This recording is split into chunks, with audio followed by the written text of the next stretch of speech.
ये किताब मुक़द्दस के नाम से, ये बाइबल है उर्दू में। इस बाइबल में भी इंसान की पैदाइश का जिक्र है। गीता भी है मेरे पास, तो गीता में भी जो है वो इंसान की तख्लीक से मुतालिक और इंसान के ज़िंदगी के मकसद से मुतालिक इसमें है। कुरान पाक से अब हम रहनुमाई लेते हैं, तो वो जो आयत है वमा खलक़तुल जिन्ना वल इंसा इल्ला लियअबुदून, सूरह ज़ारियात की जो ये आयत है कि ये जो अपनी ही इबादत के लिए बनाया, इसका मतलब क्या है? इबादत के लिए तो और मखलूक़ात भी थी। बिस्मिल्लाहिर्रहमानिर्रहीम।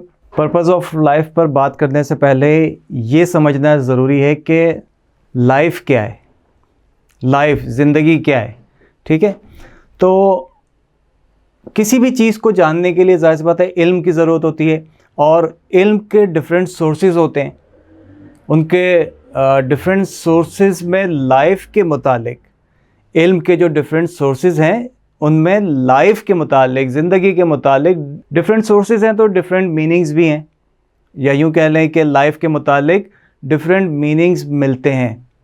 और वो इल्म क्या है? वो इल्म फ़लसफ़ा है, मंतिक है, या अक़ली मालूमात जिसको हम कहते हैं, रैशनल नॉलेज जिसको कहते हैं, रैशनल। मज़हब से और मज़हब का जो इल्म है उससे ज़िंदगी के बारे में हमें मालूमात मिलती है। साइंसी तहकीकात से इल्म हासिल होता है कि इंसान का वजूद क्या है।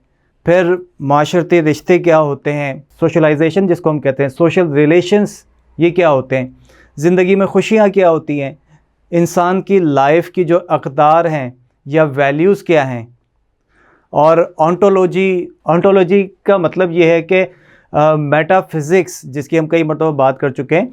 तो ऑन्टोलॉजी कहता है कि मेटाफिज़िक्स और ये इल्म डिस्कस करता है कि इंसान के जिस्मानी वजूद के अलावा भी कोई वजूद है, यानी ज़िंदगी बर्थ और डेथ के अलावा भी कुछ है। क्लियर है? पैदा होने और मरने के अलावा भी कुछ है, तो या इसके अलावा भी कोई हकीकत है। और वो जो हकीकत है, जो रियलिटी है, वो मुस्तकिल है।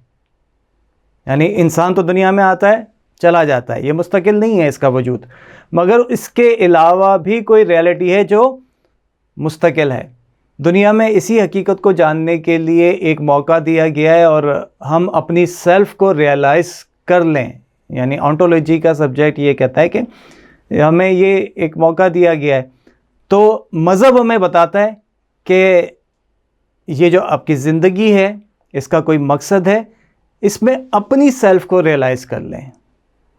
इस दुनिया को इम्तिहान की जगह बनाया गया, और उसका सिलेबस क्या है? उसका सिलेबस है इसमें अखलाकियात, खैर व शर की शनाख्त, इंसान का इख्तियार क्या है, कितना है, फिर एक खुदा की हकीकत, एक से ज़्यादा खुदाओं का जो तस्वुर है वो क्या है, फिर रूह और जिस्म का ताल्लुक़, मरने के बाद की ज़िंदगी, कायनात में दूसरी मखलूक़ात, इंसान के अलावा दूसरी मखलूक़ात की मालूमात, और सबसे अहम कि इंसान के अपने वजूद का मकसद क्या है, इसकी ज़िंदगी का मकसद क्या है, पर्पज़ ऑफ लाइफ क्या है। तो दुनिया में ज़िंदगी जो है, लाइफ या ज़िंदगी की बहुत सारी आइडियोलॉजीज़ हैं या फ़िलासफ़ीज़ हैं। ज़िंदगी से मुताल्लिक़, लाइफ से मुताल्लिक़ बहुत सारी आइडियोलॉजीज़ यानी नज़रियात हैं, फ़िलासफ़ीज़ हैं। इनमें से 3 जो है वो टॉप पर हैं और मशहूर भी हैं, ज़्यादा डिस्कस भी होती हैं। ऐसे तो बहुत सारी आइडियोलॉजीज़ हैं, बहुत सारे फ़लसफ़े हैं, बहुत सारे थ्योरीज़ हैं, मगर ये जो 3 जिनका मैं ज़िक्र कर रहा हूँ, ये सबसे ज़्यादा डिस्कस भी होती हैं, बहुत ज़्यादा पॉपुलर भी हैं। तो हम सबसे पहले इनको थोड़ा सा समझ लेते हैं, इनका इंट्रोडक्शन, कि ज़िंदगी से मुताल्लिक़ जो बेसिक आइडियोलॉजीज़ हैं, जो नज़रियात हैं, उनको थोड़ा सा हम समझते हैं और फिर अपने टॉपिक पे आगे बढ़ेंगे। तो वो 3 नज़रियात क्या हैं? पहला जो सबसे ज़्यादा पॉपुलर है, एग्जिस्टेंशलिज़म।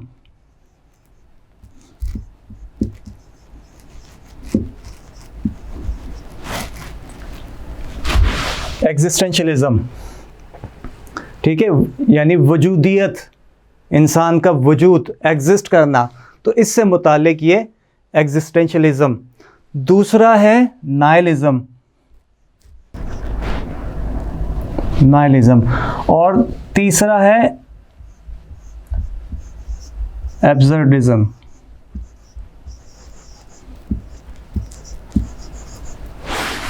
ठीक है, तो इनको थोड़ा सा समझते हैं।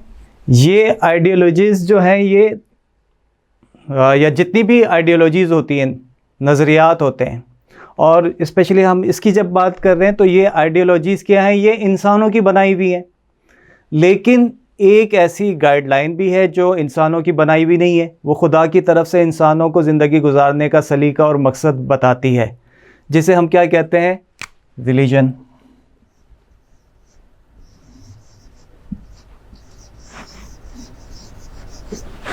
ठीक है,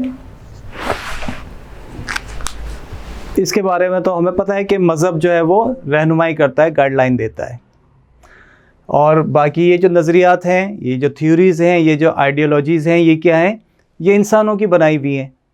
तो पहले इन तीनों आइडियोलॉजीज़ को समझते हैं, फिर हम रिलीजन की बात भी करेंगे।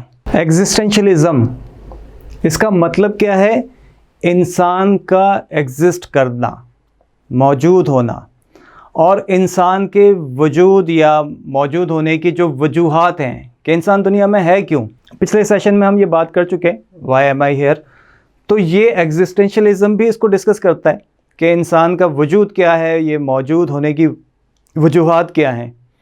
ये इंसान की इंडिविजुअल एग्जिस्टेंस को डिस्कस करता है, इनफरादी वजूद को डिस्कस करता है कि हर इंसान के जो दुनिया में मौजूद होना है, जो वजूद है, उसके हुकूक क्या हैं, उसके हुकूक क्या होने चाहिए, उसके राइट्स क्या होने चाहिए। ठीक है, तो ये क्या है, ये हर इंसान या हर इंडिविजुअल की फ्रीडम और चॉइस को और उसकी नीड्स को, उसकी डिज़ायर्स को डिस्कस करता है कि हर इनफरादी शख्स की एक आज़ादी होनी चाहिए, उसकी अपनी चॉइस होनी चाहिए, उसकी जो ज़रूरतें हैं वो पूरी होनी चाहिए, उसकी जो ख्वाहिशात हैं उसको पूरा करने का मौका मिलना चाहिए। तो ये एक सब्जेक्ट भी, एक मूवमेंट भी है, ये एक तहरीक है। ठीक है, तो ये इसको डिस्कस करता है। और एग्जिस्टेंशलिज्म, जैसा मैंने कहा ना, ये एक फ़िलोसफिकल मूवमेंट है, हिस्ट्री है इसकी। आप इसको स्टडी करेंगे, अगर नेट पर सर्च करेंगे तो आपको इसके बारे में डिटेल मिल जाएगा। हम इस सब्जेक्ट पे तो ये हमारा टॉपिक नहीं है, हम इसको समझ के और फिर ज़िंदगी के मकसद को समझने के लिए आगे बढ़ेंगे इंशाल्लाह। तो ये एक फ़िलोसफिकल मूवमेंट है जिसके मुताबिक दुनिया मीनिंगलेस है। इस एग्जिस्टेंशलिज्म के नज़रिए के मुताबिक दुनिया मीनिंगलेस है। अब मतलब क्या है इसका, मीनिंगलेस है? मीनिंगलेस है कि मतलब ये कि ऐसा नहीं है कि इस दुनिया का कोई मकसद है, कोई मीनिंग है, और इसके बाद फिर जो है इंसान को कुछ हासिल होगा, कोई रिवॉर्ड मिलेगा। या इसको यूँ कह लें कि ऐसी दुनियादारी कि जिसमें आखिरत या लाइफ आफ्टर डेथ का कोई तस्वुर नहीं है, किसी क़यामत का, किसी महशर का, किसी मरने के बाद की ज़िंदगी का इसमें कोई तस्वुर नहीं है। इसमें सिर्फ़ और सिर्फ दुनियादारी है, और दुनिया में इंसान के क्या हुकूक होने चाहिए, उसको क्या आज़ादी होनी चाहिए, ये डिस्कस करता है इसको। तो एग्जिस्टेंशलिज्म कहता है कि इस दुनिया में आने से पहले कुछ था, ना मरने के बाद कुछ होगा।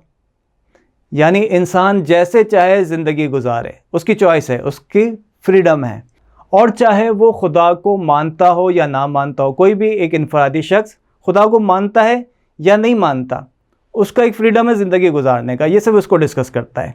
और एग्जिस्टेंशलिज्म सिर्फ दुनिया की ज़िंदगी को एड्रेस करता है, सिर्फ दुनियावी मामलात को एड्रेस करता है कि दुनिया में हर इंसान की लाइफ का पर्पज़ ये है। ये पर्पज़ बताता है कि लाइफ का पर्पज़ है, मगर लाइफ का पर्पज़ ये बताता है कि इसका सिर्फ इंसान की ज़िंदगी का पर्पज़ ये है कि वो अपने टैलेंट, स्किल्स और सोसाइटी में अपनी एक आइडेंटिटी बनाए। जो कुछ भी इसके पास सलाहियत है, जो भी वो करना चाहता है, जो भी अपनी एक शनाख्त बनाना चाहता है सोसाइटी में, अपनी आइडेंटिटी बनाना चाहता है, तो उसको हक है। और जो उसको हक है, जो उसके अंदर टैलेंट है, जो उसके अंदर हुनर है, स्किल है, वही जो है उसकी ज़िंदगी का मकसद होता है एग्जिस्टेंशलिज्म के मुताबिक। ठीक है, फिर आ जाते हैं नाइलिज्म। नाइलिज्म जो है वो ये हर चीज़ को डिनाई करता है, रिफ्यूज़ करता है, डिनाई करता है, मुस्तरद करता है। इसमें हर चीज़ को डिनाई किया जाता है कि तमाम किस्म के जो ट्रेडिशन हैं, रिवायात हैं, तहजीबें हैं, ठीक है, सकाफ़तें हैं, हर किस्म का जो ट्रेडिशन है, हर किस्म का बिलीव, तो ये तमाम ट्रेडिशंस, बिलीव्स, इवन मज़हब को खुदा, दुनिया, किसी भी चीज़ की कोई हकीकत नहीं है इसकी थ्योरी के मुताबिक। नाइलिज्म एक थ्योरी है, इसके मुताबिक किसी भी चीज़ की कोई हकीकत नहीं है। या इसका एक स्लोगन समझ लें कि एवरीथिंग इज़ नथिंग। नाइलिज्म क्या कहता है? Everything is nothing.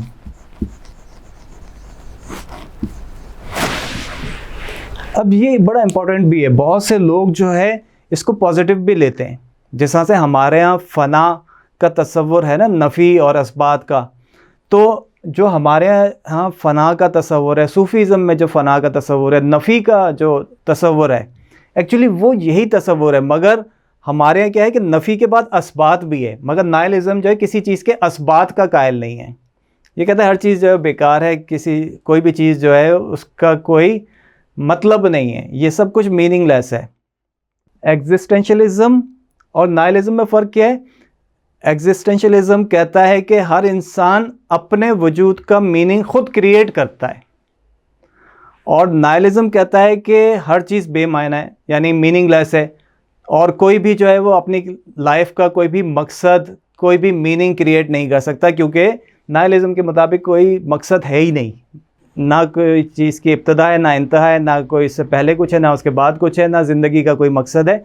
बस जो है ज़िंदगी गुजारो और एवरीथिंग इज़ नथिंग। अब आ जाते हैं एब्सर्डिज़म।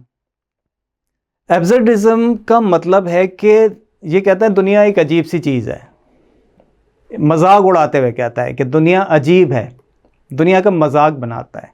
एब्सर्डिज़म का मतलब क्या है? मजाक उड़ाना ही कह लें ना, मज़े का खैस। तो एब्सर्डिज़म का मतलब या ये कहता है कि दुनिया अजीब है और हर इंसान इस दुनिया में अजीब मीनिंग तलाश कर रहा होता है। यानी हर इंसान जो वो किसी भी मकसद के लिए कोई पर्पस, मकसद, कोई मीनिंग तलाश कर रहा होता है ना, तो ये कहता है ये सब बेकार है, अजीब है, मजाक उड़ाता है कि हर इंसान इस दुनिया में अजीब मीनिंग तलाश करता है। यानी ये दुनिया और दुनिया के लोग ये सब अजीब मजाक हैं। और फिर ये कहता है कि जब हर शख्स मर जाता है तो फिर ज़िंदगी का मकसद क्या है? तो बहरहाल एब्सर्डिज़म कहता है कि इंसान दुनिया में एब्स्ट्रैक्ट क्या होता है? ऐसी चीज़ जो समझ में ना आने वाली हो।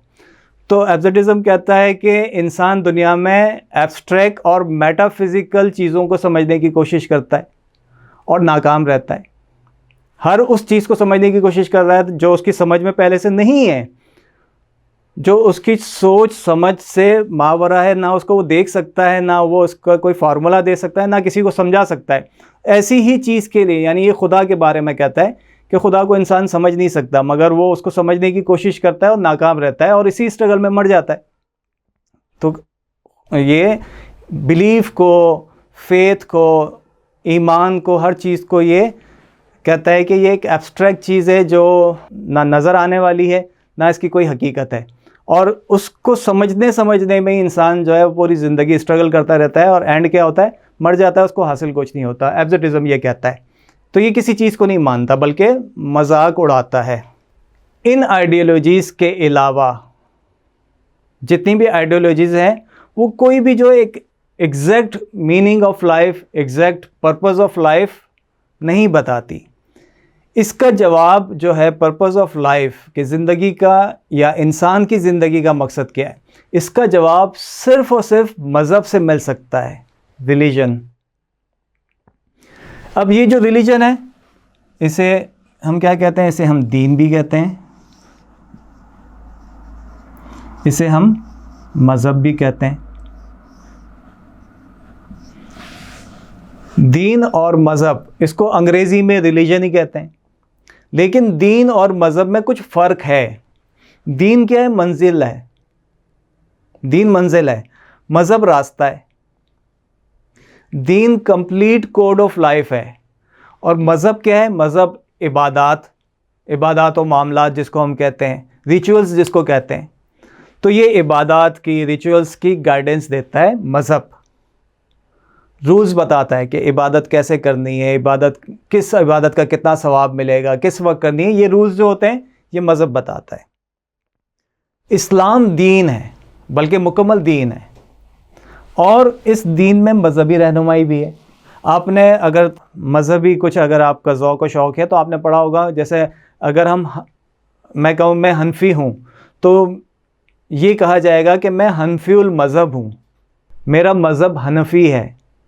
ये नहीं कहा जाएगा कि मेरा दीन हनफ़ी है, दीन मेरा इस्लाम है। दीन इस्लाम में मैं जो जिस पाथ को फॉलो करता हूँ वो जो मेरा मज़हब है वो हनफ़ी है। इसी तरह से और लोगों के जो है वो मज़हब होते हैं। तो इस्लाम दीन है और मज़हब जो है उसका रास्ता है, मगर मंजिल एक ही है। और ये एक मुकम्मल कोड ऑफ लाइफ है, मुकम्मल दीन है, और मज़हबी रहनुमाई भी देता है, और इंसान को ज़िंदगी के या ज़िंदगी गुजारने के तरीके भी बताता है, और ज़िंदगी का मकसद भी समझाता है, पर्पज़ ऑफ लाइफ भी समझाता है कि इस दुनिया में आने का मकसद क्या है और मर जाने के बाद क्या होगा। तो इस दुनिया में किस मकसद को हासिल करना है ना। इंसान पैदा होता है, मर जाता है, हमें तो ये पता है, और इस दौरान हमारा ज़ोर क्या होता है, मज़हब पर होता है, इबादतों पे। इबादतें ज़्यादा से ज़्यादा हो जाएं, इतना सवाब मिल जाए, हर चीज़ को हम इबादत और मज़हबी मामलात के दायरे में देख रहे होते हैं। लेकिन इस्लाम जो है सिर्फ मज़हब नहीं है, बल्कि ये दीन भी है। ये चीज़ हमें समझना ज़रूरी है, और हम अपनी ज़िंदगी का मकसद उसके मुताबिक किस तरह से डिसाइड कर सकते हैं, चूज़ कर सकते हैं। हमारी क्या चॉइस इस दायरे में रहते हुए होनी चाहिए, हमारी फ्रीडम्स क्या क्या हैं। देखिए, अब इसका करना कि हमने बार बार ये बात की कि इंसान पैदा होता है, मर जाता है, ठीक है। तो इंसान के क्या है, बर्थ, और फिर इंसान इस दुनिया में एक ज़िंदगी गुजारता है, एंड क्या होता है, डेथ, पैदाइश और मौत। अब ये जो लाइफ, पूरी जो लाइफ है, ये जितने अरसा भी ज़िंदगी गुजारता है दुनिया में, इसमें या तो उसका कोई पर्पस हो, पर्पसफुल कह लें इसको,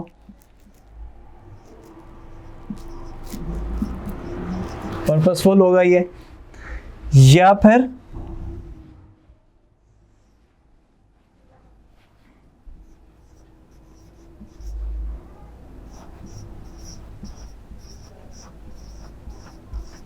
पर्पसलेस।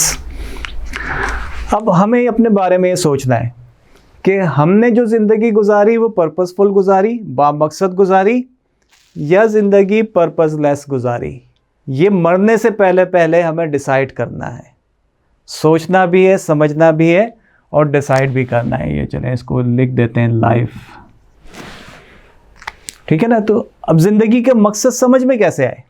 अच्छा देखें, इंसान का पैदा होना, दुनिया में एक मुद्दत गुजार कर वफ़ात पा जाना, इंसान को ये सोचने पे ज़रूर मजबूर करता है कि इस दुनिया में आने और फिर चले जाने के दरमियान का जो दौर है, जो ये उसकी लाइफ है, ये जो दौर है यानी ज़िंदगी, लाइफ, इसका कोई मकसद भी होगा। तो इसी मकसद को समझाने के लिए अल्लाह ताला ने अंबिया कराम को भेजा। अब वो जो बात हो रही थी कि इबादत की, तो अगर मकसद हयात, पर्पज़ ऑफ लाइफ सिर्फ़ और सिर्फ इबादत है, इस मकसद के लिए दीगर मखलूक़ात भी पहले से मौजूद थी। फ़रिश्ते थे ना, और भी मखलूक़ात थी, और फ़रिश्ते जो इबादत करते हैं या करते थे, तो फ़रिश्तों की जो इबादत है वो हर वक्त इबादत करते रहते हैं, हर वक्त करते रहते हैं, और कोई गुनाह भी नहीं करते। ये एक बड़ी इंटरेस्टिंग बात है ना। जबकि इंसान गुनाह भी करता है, ख़ताएँ भी करता है, तो फिर क्या वजह है कि अल्लाह ने इंसान को पैदा किया और फिर उसको ज़मीन पर अपना खलीफा भी मुकर्रर किया, है ना। अल्लाह ताला ने इंसान को ना सिर्फ बनाया, अब वही जो बात आप कर रहे हैं, वमा खलक़तुल जिन्ना वल इंसा इल्ला लियअबुदून, ये जो आयत है सूरह ज़ारियात की, इसको भी डिस्कस करते हैं, और खालिस अल्लाह की इबादत के लिए। तो फिर वही बात आ गई कि इबादत के लिए, तो इबादत के लिए दीगर मखलूक़ात भी थी, इंसान को क्यों बनाया। और फिर सिर्फ यही आयत नहीं है, मैंने ये आयत मेरे सामने है एक और, सूरह बकरा की आयत नंबर 30, सूरह बकरा दूसरी सूरत है, इसकी आयत नंबर 30। उसमें अल्लाह पाक ने फरमाया कि और याद करो जब तुम्हारे रब ने फ़रिश्तों से फरमाया मैं ज़मीन में अपना नायब बनाने वाला हूँ, तो उन्होंने अर्ज़ किया क्या तू ज़मीन में उसे नायब बनाएगा जो उसमें ज़मीन में, तू ज़मीन में उसे नायब बनाएगा जो उसमें फ़साद फैलाएगा।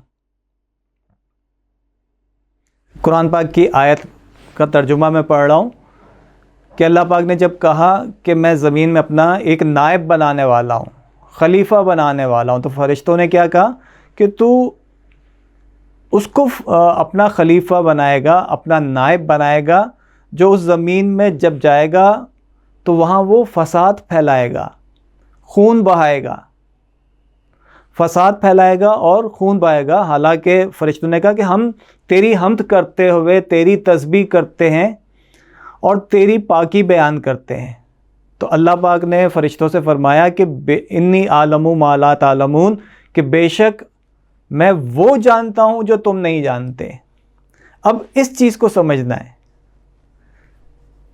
कि इंसान के अंदर अल्लाह पाक ने ऐसा क्या रखा, ऐसी क्या हकीकत इंसान के अंदर है कि जिसके बारे में अल्लाह पाक ने फ़रिश्तों से फ़रमाया कि मैं जानता हूँ और तुम नहीं जानते। इन्नी आलमु मा ला तालमून, सूरह बकरा की आयत नंबर 30। हम सिर्फ ये देख रहे हैं कि कुरान ने क्या एड्रेस किया, क्या बताया, क्या समझाया, क्या मैसेज दिया, और इस चीज़ को भी हम कुरान से साबित करने की या समझने की, अंडरस्टैंड करने की कोशिश कर रहे हैं कि इंसान जो है वो तख्लीक हुआ है, क्रिएट हुआ है, और जब क्रिएट हुआ है तो उसका कोई क्रिएटर भी है जिसका सबूत हमें कुरान से मिलता है। ये एक अलग सब्जेक्ट भी है, एक अलग डिबेट भी है, मगर चूँकि हम मुसलमान हैं, हम ये जानते हैं, मानते हैं, हमारा ईमान है, हमारा बिलीव है, और कुरान भी हम इसकी तस्दीक करता है कि इंसान क्रिएट हुआ है, तख्लीक हुआ है। अब तख्लीक करने वाली इतनी बड़ी ज़ात जो खालिक है, जो मालिक है, जो खालिक है कायनात का, हर चीज़ का, उसने जब इंसान को इतने इम्पोर्टेंस देकर बनाया तो बेमकसद नहीं हो सकता वो, है ना। और फिर सिर्फ कुरान ही नहीं, बल्कि देखें मेरे पास इस वक्त ये बाइबल भी है। मैंने कहा ना कि कुरान में ही नहीं बल्कि ये किताब मुक़द्दस के नाम से ये बाइबल है, उर्दू में। इस बाइबल में भी इंसान की पैदाइश का ज़िक्र है। ये इसका जो चैप्टर है ज़बूर के नाम से, और इसकी वर्स नंबर 139 है। इसमें लिखा है कि क्योंकि मेरे दिल को तू ही ने बनाया। अल्लाह के बारे में बात हो रही है कि अल्लाह से इंसान कह रहा है कि मेरे दिल को तू ही ने बनाया, मेरी माँ के पेट में तू ही ने मुझे सूरत बख्शी, मैं तेरा शुक्र करूँगा क्योंकि मैं अजीब व गरीब तौर से बना हूँ, तेरे काम हैरत अंगेज़ हैं। मेरा दिल खूब जानता है जब मैं पोशीदगी में बन रहा था। इंसान कह रहा है खुदा से कि जब मैं पोशीदगी में सीक्रेटली बन रहा था और ज़मीन के असफल में अजीब तौर से मुरतब हो रहा था, तो मेरा कालिब तुझसे छुपा ना था। कालिब क्या होता है? मेरा रूप, मेरा जो जिस्म, मेरा रूप, इसकी हकीकत तुझसे छुपी हुई ना थी। ये तो एक चैप्टर है, और फिर इसके अलावा और भी है, मगर बहरहाल मैं इसमें डिटेल में मज़ीद नहीं जाता। तो बाइबल भी डिस्कस करती है। इससे सिर्फ़ और सिर्फ हमें पता क्या चलता है कि इंसान को तख्लीक करने वाला कोई है। और फिर एक और चीज़ भी है, गीता भी है मेरे पास। तो गीता में भी जो है वो इंसान की तख्लीक से मुतालिक और इंसान के ज़िंदगी के मकसद से मुतालिक इसमें है। इसमें लिखा है कि मेरे प्रिय अर्जुन, जो शख्स फल आवर कर्मों और फ़र्ज़ी ख्यालात से छूटकर मेरी शुद्ध भक्ति सेवा में लगा रहता है, यानी जो शख्स जो है वो फ़र्ज़ी ख्यालात से छूटकर मेरी शुद्ध भक्ति में लगा रहता है, यानी मेरी ही इबादत में लगा रहता है, मेरी तरफ ही तवज्जो रखता है, मेरी सेवा में लगा रहता है, मेरी खिदमत में लगा, सेवा मतलब खिदमत में लगा रहता है, जो मेरे लिए ही कर्म करता है, यानी मेरे लिए जो भी काम करता है मेरे लिए ही करता है, ये खुदा की तरफ से है। जो मुझे अपने जीवन का मकसद समझता है, यानी खुदा को, भगवान को या खुदा की ज़ात को अपने जीवन का, अपना पर्पज़ ऑफ लाइफ समझता है, अपने पर्पज़ ऑफ लाइफ को वो सिर्फ यही जानता है कि मेरी ज़िंदगी का जो मकसद है वो कौन है, सिर्फ और सिर्फ मेरा बनाने वाला है। जो मुझे अपने जीवन का मकसद समझता है, जीवन का मकसद, पर्पज़ ऑफ लाइफ समझता है, और जो तमाम जानदारों को दोस्त समझता है, वो यकीनन मुझे ही हासिल करता है। मोहब्बत की बात हो रही है ना। तो बहरहाल वो जो आयत अभी किसी ने मैसेज में भी टेक्स्ट किया था कि कुरान पाक से अब हम रहनुमाई लेते हैं, तो वो जो आयत है, वमा खलक़तुल जिन्ना वल इंसा इल्ला लियअबुदून, सूरह ज़ारियात की जो ये आयत है, आयत नंबर 56 है। इसका तर्जुमा क्या है कि अल्लाह पाक ने फरमाया कि मैंने जिन और आदमी को या इंसानों को इसीलिए बनाया कि वो मेरी इबादत करें। अल्लाह ताला ने जिनों को, जिन्नात को और इंसान को अपनी इबादत के लिए बनाया। इसके बारे में ये जो है कि इस आयत के बारे में आप तफसीर मस्तवार, इसका पेज नंबर 478, तफसीर मस्तवार पेज नंबर 478 से 481 तक आप इसको स्टडी करेंगे तो इस आयत की तफसीर आपको उसमें मिल जाएगी कि ये जो अपनी ही इबादत के लिए बनाया, इसका मतलब क्या है। इबादत के लिए तो और मखलूक़ात भी थी, तो फिर अल्लाह ताला ने इंसानों के बारे में जो कहा कि अपनी इबादत के लिए बनाया, तो ये इबादत का असल मकसद क्या है, तो ये आप लोगों के पास होगी, इसको ज़रूर पढ़िएगा। और ये जो लफ्ज़ आया ना, इल्ला लियअबुदून, के अपनी इबादत के लिए बनाया, इस मकसद से बनाया कि अल्लाह की इबादत की जाए। तो एक और जो मैं बताता हूँ कि ये जो कंजुल ईमान है, इसमें मैंने मार्क भी किया हुआ है, एक्चुअली थोड़ा इसका वज़न ज़्यादा है, पेपर इसका बड़ा है। इसमें जो इस आयत की तफसीर लिखी है ना, वो ये लिखी हुई है कि इल्ला लियअबुदून का मतलब है इल्ला लियारिफून, यानी इंसानों को, जिन्नात को इसलिए बनाया, ये कंजुल ईमान है। और कंजुल ईमान में जो तफसीर है ना, वो तफसीर ख़ज़ाइनुल इरफ़ान के नाम से है, ठीक है। तो वो उसमें मुख्तसर सी तफसीर है, उसमें क्या फरमाया गया या क्या तफसीर की गई कि इल्ला लियअबुदून का मतलब है इल्ला लियारिफून, यानी अपनी इबादत की खातिर बनाया या अपनी इबादत के मकसद के लिए बनाया का मतलब ये है अपनी मार्फत के लिए बनाया। और ये जो कंजुल ईमान है, आला हज़रत का तर्जुमा है, और नईमुद्दीन मुरादाबादी ने जो तफसीर ख़ज़ाइनुल इरफ़ान, ये उसमें जो हाशिए में ये लिखा हुआ है। बहरहाल आप इसको पढ़िएगा, इसी आयत के तहत या इसके हाशिए में लिखा हुआ है। और सिर्फ आला हज़रत इमाम अहमद रज़ा ख़ान बरेलवी रहमतुल्लाह अलैह नहीं, बल्कि मेरे पास ये किताब है, मौलाना, किताब क्या, ये कुरान पाक की का तर्जुमा और तफसीर है। ये मौलाना अशरफ अली थानवी की ये तफसीर, और ये बहुत पुरानी किताब, पुराना नुस्खा, आपको इसको देख के अंदाज़ा होगा, ये मेरे पास है। इसमें जो है वो इसी आयत के बारे में जो लिखा है वो ये लिखा है,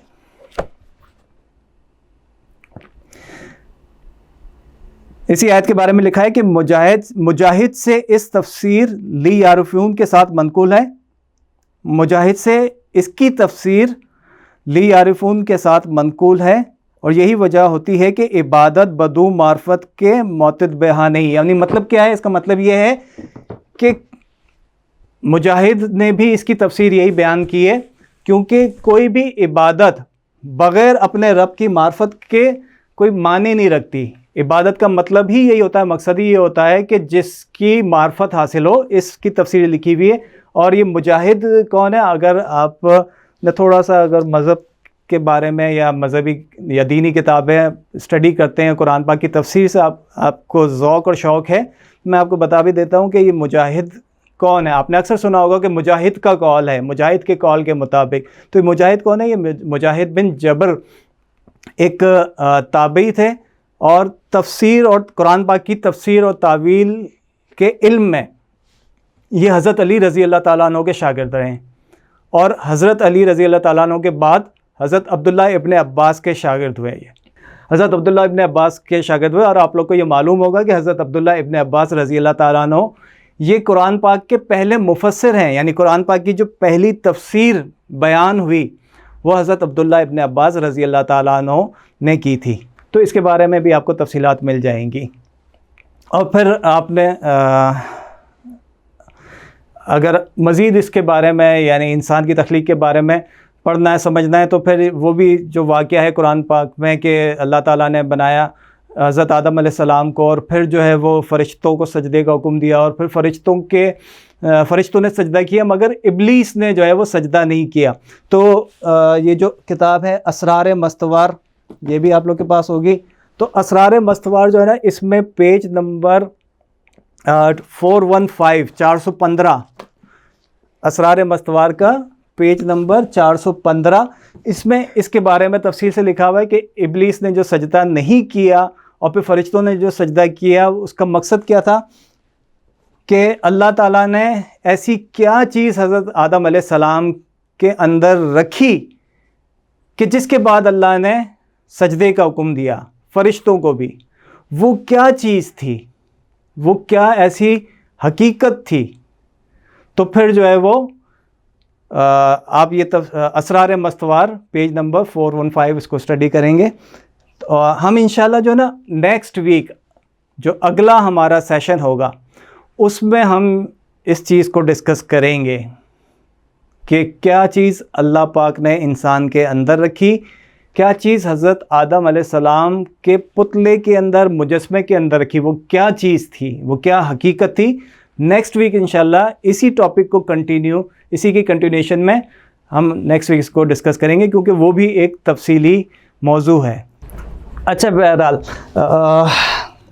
देखिए, आप ज़िंदगी में कुछ बनना चाहते हैं, डस्टर कहाँ गया, आप ज़िंदगी में जब कुछ बनना चाहते हैं तो आप क्या कहते हैं, आई वॉन्ट टू बी फला फला ब्ला ब्ला ब्ला, ठीक है। अगर कोई डॉक्टर बनना चाहता है तो क्या कहता है, ये चीज़ें पहले भी डिस्कस कर चुका हूँ मगर हम इसको इस एंगल से भी समझ रहे हैं कि अगर आप डॉक्टर बनना चाहते हैं तो क्या कहेंगे, I want to be a doctor, I want to be a film maker. तो मतलब ये कि कुछ भी आप ज़िंदगी में बनना चाहते हैं तो आप क्या कहते हैं, आई वॉन्ट टू बी, ठीक है। जब आप ये बन जाते हैं, जो भी आप बनना चाह रहे हैं आप बन गए, तो फिर क्या होगा, became, बन गए। अब आप डॉक्टर बनना चाहते हैं, डॉक्टर बन गए, ठीक है। जब बन गए तो became हो गए। अब आप डॉक्टर बनने के बाद क्या है, अगर आप किसी भी बात पे, आपके पास कोई मरीज़ आता है, आप उसको मशवरा देते हैं और वो कहता है कि नहीं डॉक्टर साहब ये नहीं हूँ, तो आप क्या कहते हैं, बीइंग ए डॉक्टर, आप क्या मतलब कोई डॉक्टर भी क्या कहेगा कि बीइंग ए डॉक्टर मैं आपको ये सजेस्ट करता हूँ। या अगर आप अपनी ही फील्ड में किसी को कोई राय देते हैं तो आप कहेंगे, क्या कहेंगे, बीइंग अ फला फील्ड का expert, being teacher, being student, being a doctor, being a engineer, being a film maker, being a father, being a mother. तो वो क्या है, बीइंग का मतलब क्या होता है कि आप जो होना चाहते हैं वो आप हो गए, और बीइंग का मतलब ये है कि आप जो हो चुके हैं अब वो आप हैं। समझ आ रही है ना बात। जो लोग नए, पहले जिन्होंने ये इस बारे में कभी सेशन अटेंड नहीं किया, तो आप जो होना चाहते हैं आप हो गए। जब हो गए तो अब उसके बाद आप वो हैं, प्रैक्टिस में रहते हैं या नहीं भी हैं, तो आपके पास एक टाइटल, एक डिग्री है कि आप वो हैं, बीइंग। अब मैं आपसे एक सवाल ये करता हूं कि क्या कभी आपने ये कहा है कि I want to be a human, I want to be a human? नहीं कहा होगा, क्योंकि आप इंसान हैं, हम इंसान हैं, मैं भी तो हूं ना। आप इंसान हैं, मैं इंसान हूं, यानी हम इंसान हैं। अब अगला सवाल ये होता है कि इंसान है कब से, कब तक, इसको हमें समझना है, तो हमें पर्पस ऑफ लाइफ भी समझ में आ जाएगा। आपने मुझसे बहुत सारे लोगों ने मैसेज पे भी पिछले सेशन के बाद भी पूछा था, मैंने कहा था नेक्स्ट सेशन में इसको डिस्कस करेंगे। तो देखें हम क्या है, इसको मैंने पिछले सेशन में सरसरी सा जिक्र किया था। ह्यूमन बीइंग, ह्यूमन बीइंग ये क्या है, ये दो वर्ड्स हैं। अगर इसको बीच में से ब्रेक कर दें, चलें, ह्यूमन, ये दो वर्ड्स हैं, ह्यूमन बीइंग। अब इसको समझना है, ह्यूमन बीइंग का मतलब क्या है कि जो ह्यूमन है ये एक अलग चीज़ है और बीइंग एक अलग चीज़ है, और जब दोनों मिल जाते हैं तो इसे कहते हैं ह्यूमन बीइंग। अब ये जो ह्यूमन बीइंग है ये क्या है, इसको अगर यहाँ पर लिख लेते हैं और इसको यहाँ पर समझ लेते हैं। ह्यूमन बीइंग क्या है, ह्यूमन क्या है, एक social animal,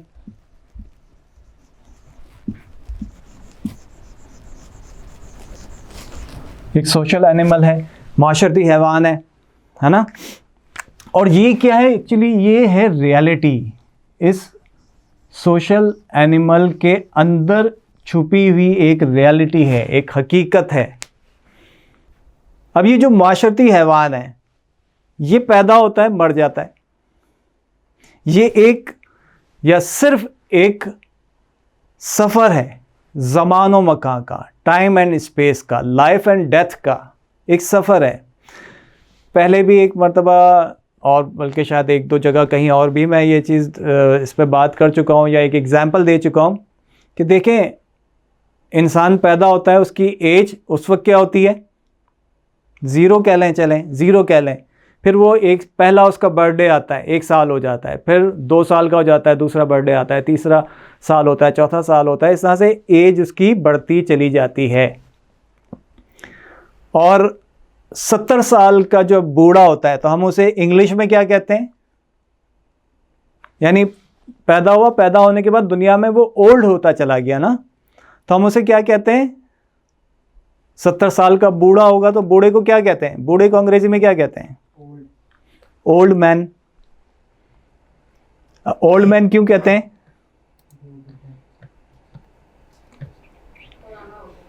because he is 70 years old, 60 years old, 65 years old, 70 years old, old हो गया ना, तो ओल्ड मैन कहते हैं हम बूढ़े को।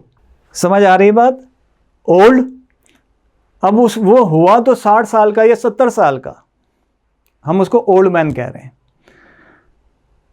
5 साल का जो बच्चा होता है उसको इंग्लिश में क्या कहेंगे, उसकी एज को,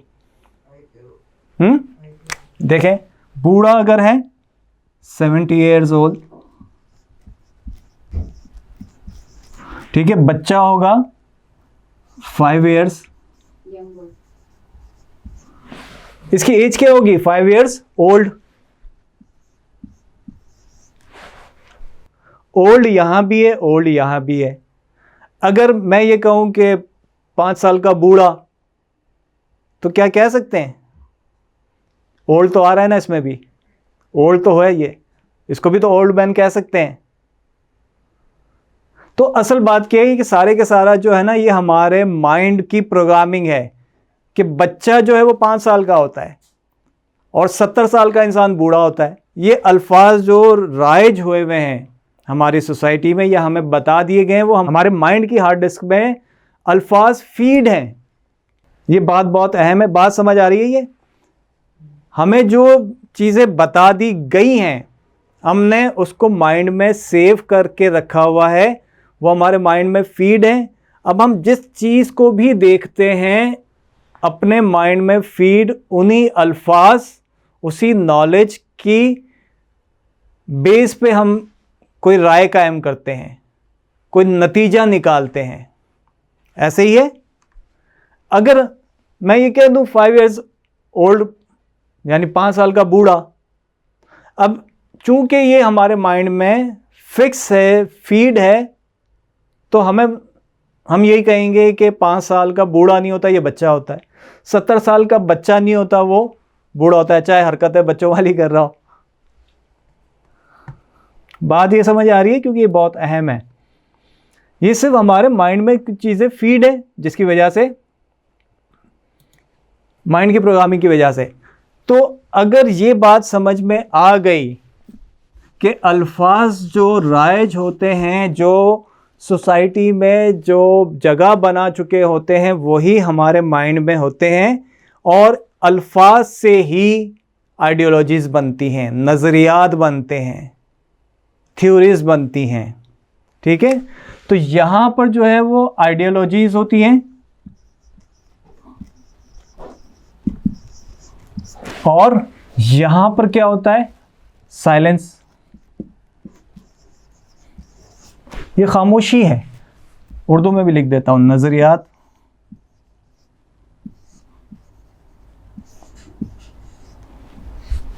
और यहाँ खामोशी।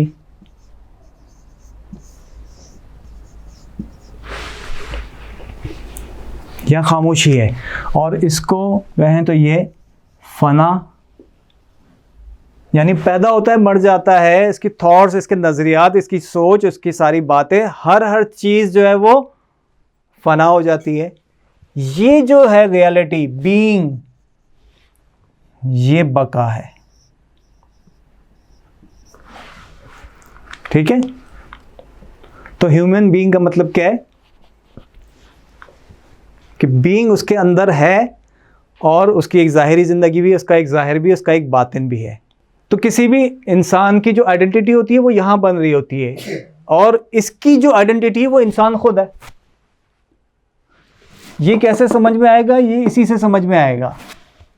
इसकी आइडेंटिटी जो है वो इंसान है, और इंसान अपने आइडेंटिटी जो खुद है वो उसकी तरफ गौर करने के बजाय कहाँ फंसा रहता है, अपने इस एक्सटर्नल वर्ल्ड में, दुनिया में। एक सोशल एनिमल है। इंसान और जानवर में क्या चीज़ सिमिलर, इंसान को क्यों कहा गया सोशल एनिमल, क्यों उसको माशरती हैवान कहा गया? क्योंकि जानवर की फितरत होती है, जानवर की फितरत क्या होती है कि सुबह उठना, अपने खाने पीने, अपने पेट को भरने के लिए निकल पड़ना, अपना एक घोंसला बना लेना, रहने के लिए एक जगह बना लेना, या अपने रहने के लिए गार या बिल बना लेना, जगह तलाश कर लेना। तो खाना, रहने के लिए बंदोबस्त करना, और फिर इन सब चीज़ों के लिए किसी से लड़ना पड़ जाए, उससे छीनना पड़ जाए, उसको मारना पड़ जाए, तो फिर उसके लिए भी वो तैयार होता है। छीन कर, मार कर, झपट कर, वो किसी ना किसी तरीके से अपने रहने के लिए जगह, अपने खाने के लिए, अपने पेट भरने के लिए ग़िज़ा, फिर अपनी नस्ल को बढ़ाना, नस्ल को बढ़ाने के लिए एक जानवरों वाली फितरत है ये। ठीक है, एक मतलब ये एक ज़रूरी भी है, मगर ये कि सोशल एनिमल क्यों कहा जाता है, क्योंकि ये सारी चीज़ें जो है वो हैवानी फितरत में आती हैं। वहशीपन भी आ जाता है, वाइल्डनेस भी आ जाती है। तो ये सारी की सारी चीज़ें, लालच, और ये जो है ये सब क्या है, ना इसको लालच है किसी चीज़ की, ना इसकी कोई ग़िज़ा है, ना इसको रहने के लिए किसी चीज़ की मोहताजी है, ना लालच है, ना इसको पेट भरना है, और ना ये जो है आलम अम्र की चीज़ है। एक्चुअली ये कह लें, ये हर उस चीज़ में है जो फैलती भी जा रही है, बढ़ती भी जा रही है, उसमें ये मौजूद है, मगर है ये एक ही।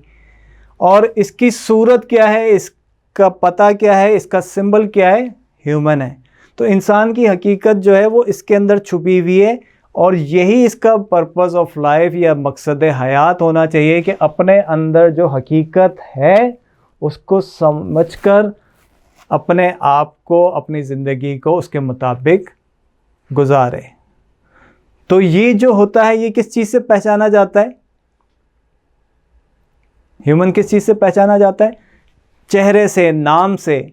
यानी इंसान की जो फर्स्ट आइडेंटिटी है वो उसका चेहरा है, और उसके बाद फिर उसकी आइडेंटिटी क्या है, वो उसका नाम है। ये जो चेहरा होता है, ये जो नाम होता है, ये क्या, इसको क्या कहते हैं, ये एक सिंबल है, अलामत है। किसका? मैं अगर कहूँ कि मेरा नाम मोहम्मद अली है, मेरा नाम मोहम्मद अली है, तो फिर मैं कौन हूँ? तो ये जो नाम होता है, चेहरा होता है, ये चेहरा मेरा है। तो ये चेहरा किसका है? मेरा है। तो मैं कौन हूँ? इस आइडेंटिटी की वजह से जो मेरी शनाख्त है, वो अगर मैं खुद उसको नहीं समझता तो फिर मैं जो है वो अपना तारुफ जो लोगों को कराऊंगा सिर्फ अपना नाम अपने चेहरे से कराने की कोशिश करूंगा या अपने स्टेटस से कराने की कोशिश करूंगा। मेरे आसपास जो मेरे पास चीज़ें हैं मैं उनसे अपनी आइडेंटिटी, अपना तारुफ कराने की कोशिश करूंगा। लेकिन मेरी ज़ात क्या है, वो ज़िंदगी का मकसद चूँकि हमने बनाया ही नहीं, तो इसलिए जो है वो हमारी अपनी तवज्जो भी उसकी तरफ नहीं है ना। तो फिर ये जो चेहरा है, ये जो नाम है, ये सिंबल है किसका? उस पर्सन का या उस सेल्फ का, उस ज़ात का जिसका ताल्लुक जो है पैदा होने से पहले भी कहीं से है, मरने के बाद भी कहीं से होगा, किसी से होगा। उसकी तरफ तवज्जो करना है। चेहरा और नाम क्या है? चेहरा और नाम और स्टेटस ये क्या है? सिर्फ एक पहचान है। असल ज़ात, असल हकीकत कुछ और है। ज़िंदगी का मकसद, पर्पस ऑफ लाइफ, उसी ज़ात को समझना है जो अंदर है, उसी ज़ात की पहचान, उसी की मार्फत। मन अरफ़ा नफ्सा, हम डायरेक्ट जंप कर जाते हैं मन अरफ़ा रब्बा, अपने रब की खातिर, अपने रब की इबादत की खातिर, अपने रब की पहचान की खातिर। वो कैसे मिलेगी? पहला स्टेप क्या है? पहले स्टेप के बगैर हम जंप कर रहे होते हैं। पहला स्टेप ये है कि मन अरफ़ा नफ्सा, अपने आप को पहचानना। अपने आप को खुद जब तक नहीं पहचानेंगे तब तक हम बाहर ही गुम रहेंगे ना। फिर आखिर में एक हदीस से पाक शेयर करता हूँ और फिर नेक्स्ट वीक इसी टॉपिक को कंटिन्यू करेंगे। और जो ज़िंदगी के मकसद में, अब हमने तो बात कर ली ना, अपने आप को पहचानना, अपने रब को पहचानना, अपनी मार्फत, अपने रब की मार्फत, ये बात हमें पता भी है और हमने थोड़ा सा इसको समझ भी लिया। लेकिन ज़िंदगी के मकसद में ज़ाते रिसालत की क्या अहमियत है? पर्पस ऑफ लाइफ में हुजूर नबी अकरम सल्लल्लाहु अलैहि वसल्लम की ज़ात मुबारका, इसकी क्या अहमियत है, इसकी क्या हकीकत है, इसको इंशाअल्लाह नेक्स्ट वीक समझेंगे। और आखिर में जो हदीस पाक है वो ये है कि सही बुखारी की हदीस है और सही बुखारी की हदीस नंबर है 6227। क्योंकि ये हदीस बहुत इंपॉर्टेंट है तो इसको आप लोग अगर स्टडी करना चाहें गूगल पे लिखेंगे भी तो आपको ये हदीस मिल जाएगी। खलक़ल्लाहु आदमा अला सूरतिही, कि अल्लाह ताला ने आदम को अपनी सूरत पर बनाया। सही बुखारी में ये 6227, गूगल पर सर्च करेंगे तो भी आपको ये मिल जाएगी। खलक़ल्लाहु आदमा अला सूरतिही, अल्लाह ताला ने आदम को अपनी सूरत पर बनाया। अब यहाँ पर हम एंड कर रहे हैं सिर्फ इस बात के साथ कि अल्लाह ताला तो सूरत से पाक है, जिस्म से पाक है, तो फिर अल्लाह की अपनी सूरत, अल्लाह की अपनी सूरत के हज़रत आदम अलैहिस्सलाम को अपनी सूरत पर बनाया, तो अल्लाह की अपनी सूरत से क्या मुराद है, इसको इंशाल्लाह नेक्स्ट वीक जो हमारा सेशन होगा उसमें इंशाल्लाह ये समझेंगे। और साथ में फिर ज़ाते रिसालत का इंसान की ज़िंदगी के मकसद में क्या हकीकत है उसको भी समझेंगे। ठीक है।